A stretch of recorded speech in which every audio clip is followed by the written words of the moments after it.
Amen. Mes salutations fraternelles, peuple de Dieu. Nous remercions le Seigneur pour les beaux jours qu'il nous a donnés. Nous demandons sa miséricorde. Nous demandons au Seigneur de nous sanctifier. Que le Saint-Esprit nous dirige. Que la main puissante du Seigneur soit sur nous pour que tout se passe bien et que tout soit pour sa gloire. Notre objectif principal est de faire de nous des hommes et des femmes de prière, formés et formables pour la gloire de notre Dieu.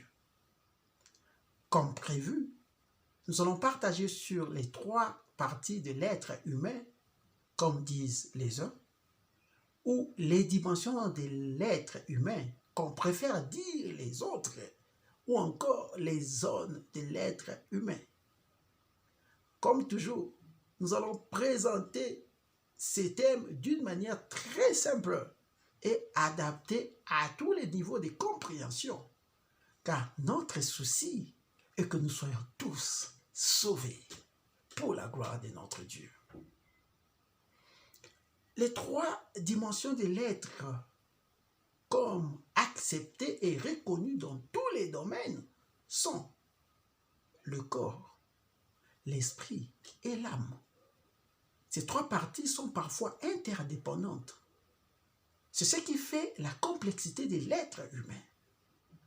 Dans 1 Thessaloniciens 5, 23, la Bible dit que le Dieu de la paix lui-même vous sanctifie totalement et que votre être entier, l'esprit, le corps et l'âme soient gardés sans reproche à l'avènement de notre Seigneur Jésus. Nous qui prions et nous qui prions pour les autres. Ce passage biblique est aussi l'une des conditions qui aident les chrétiens à faire des prières qui touchent le cœur de Dieu.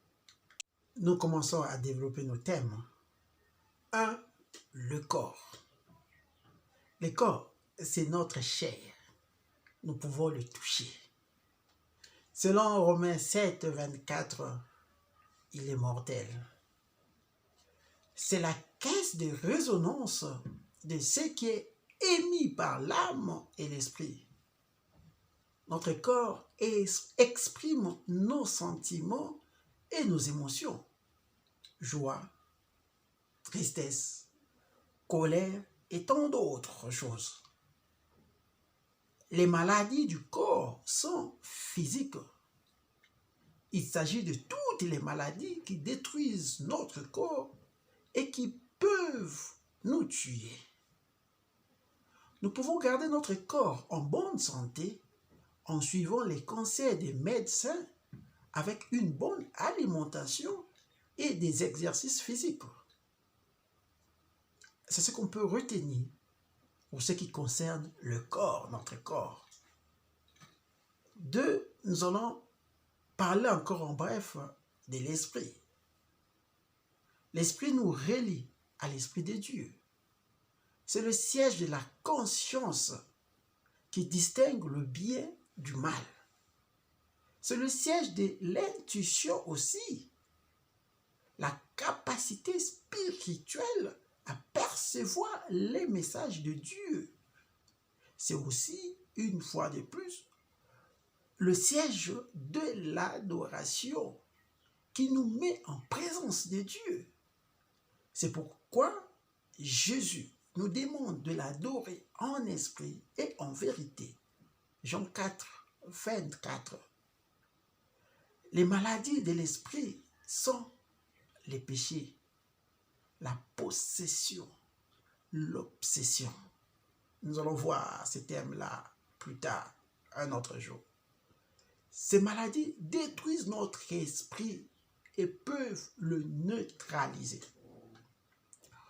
Nous pouvons garder notre esprit irréprochable en cherchant à produire toujours le fruit de l'esprit.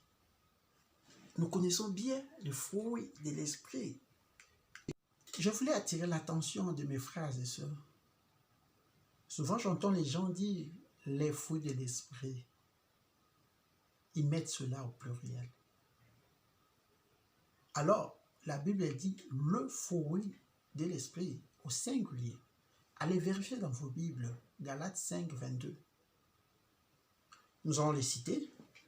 Nous avons la charité ou l'amour, la joie, la paix, longanimité, serviabilité, bonté, confiance dans les autres, la douceur, maîtrise de soi.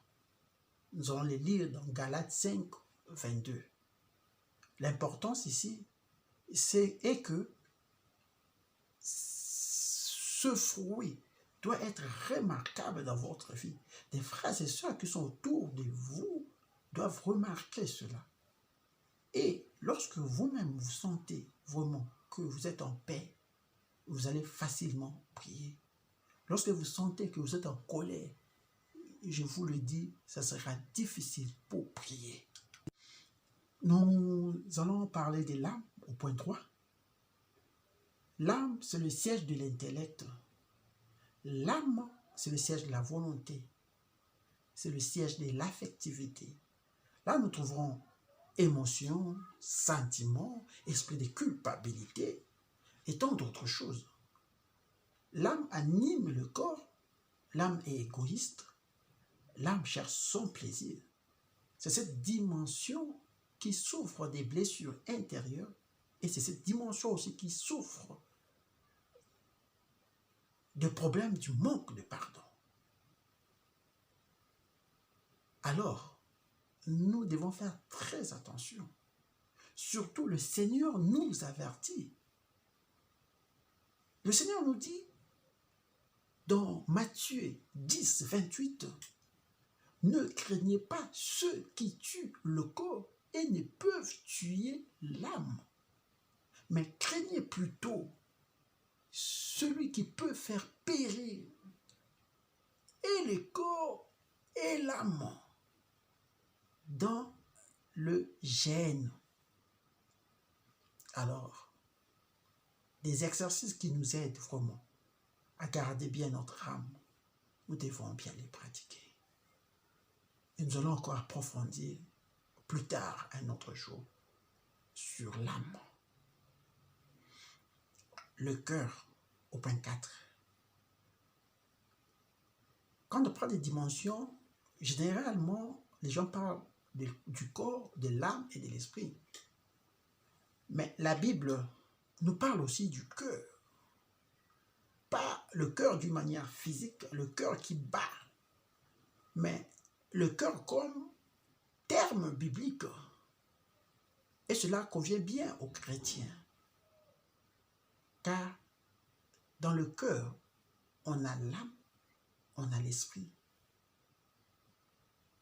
Le cœur est à la fois le siège de l'intellectuel, de l'intelligence et de la conscience.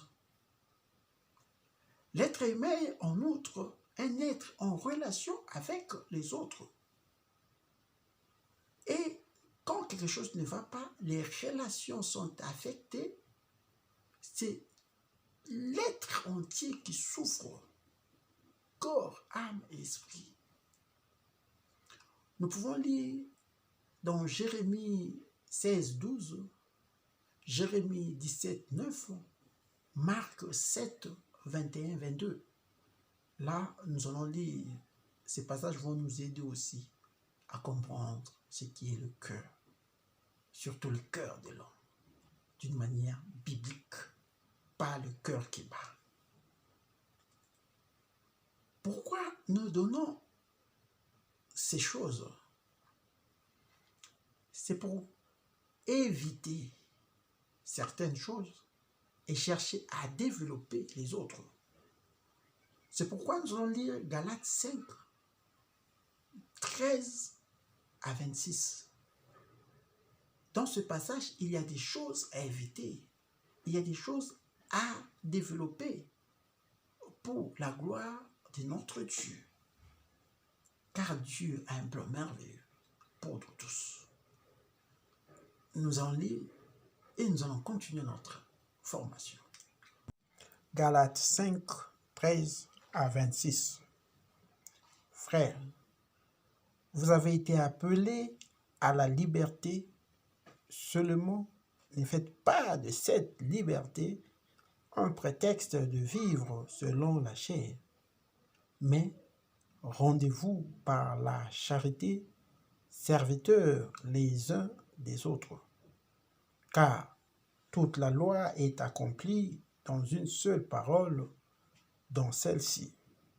Tu aimeras ton prochain comme toi-même. Mais si vous vous mordez et vous dévorez les uns les autres, prenez garde que vous ne soyez détruits les uns par les autres. Je dis donc, marchez selon l'esprit, et vous n'accomplirez pas les désirs de la chair. Car la chair a des désirs contraires à l'esprit, et l'esprit a des désirs contraires à la chair. Ils sont opposés entre eux, afin que vous ne fassiez point ce que vous voudriez. Si vous êtes conduit par l'esprit, vous n'êtes point sous la loi. Or, les œuvres de la chair sont manifestes.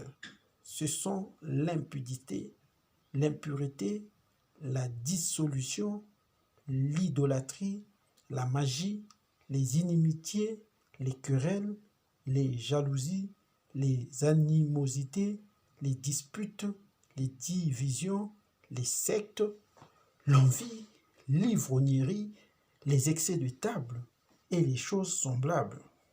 Je vous dis d'avance, comme je l'ai déjà dit, que ceux qui commettent de telles choses n'hériteront point le royaume de Dieu.